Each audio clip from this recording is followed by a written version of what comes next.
Halo, selamat malam. Kembali lagi dengan saya Beliau.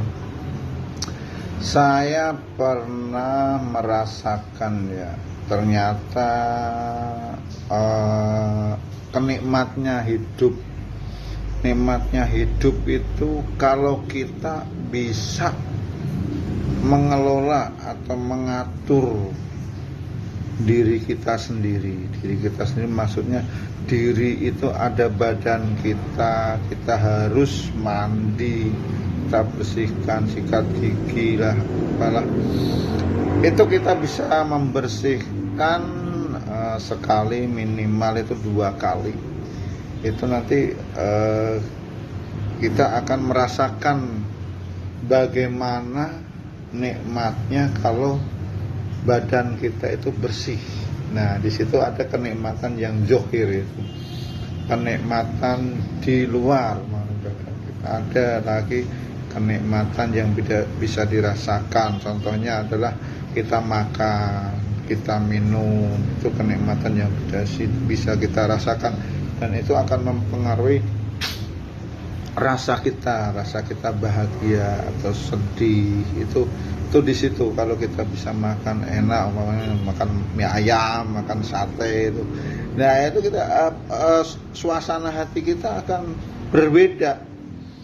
Nah, makan sate sama makan tempe goreng umpamanya, itu beda itu rasanya.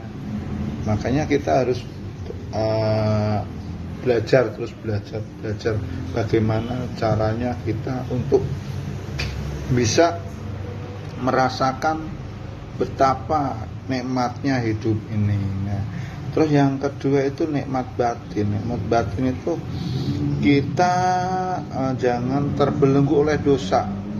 Di dalam diri kita itu ada yang namanya nafsu. Nafsu itu seperti anak kecil dia.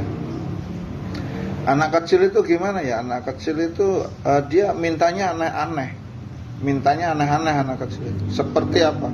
Seperti bocah itu, lihat permen minta permen, lihat es minta es, lihat roti minta roti. Itu apa-apa diminta, namanya juga anak kecil ya. Itulah nafsu kita itu.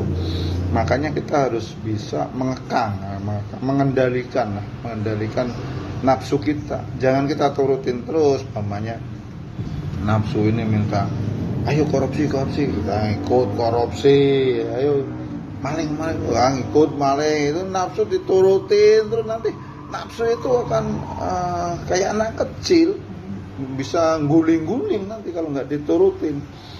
Makanya kita jangan selalu menuruti hawa nafsu kita.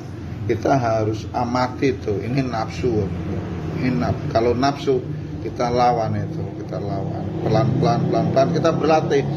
Nanti dia akan nurut sendiri itu, Nah, terus di dalam diri kita itu selain nafsu itu ada hati nurani, ada pancaran hati nurani yang dinamakan ruh itu, ruh.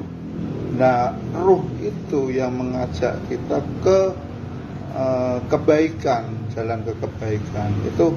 Jadi ruh kita itu masih, kalau kita kalah sama nafsu, itu ruh kita itu masih tidur.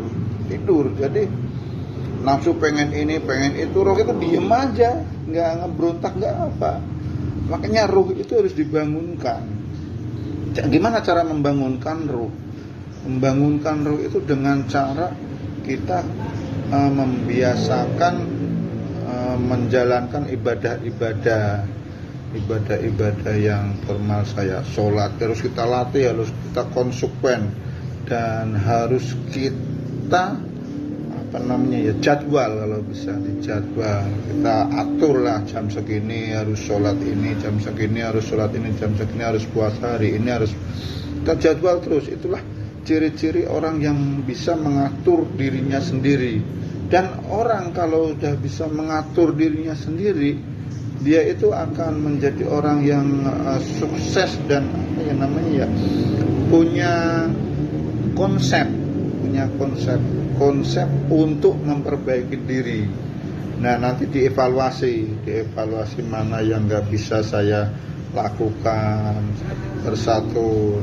Kita harus evaluasi terus itu nyampe kita menjadi pribadi-pribadi yang baik, pribadi-pribadi yang tidak menuruti hawa nafsu.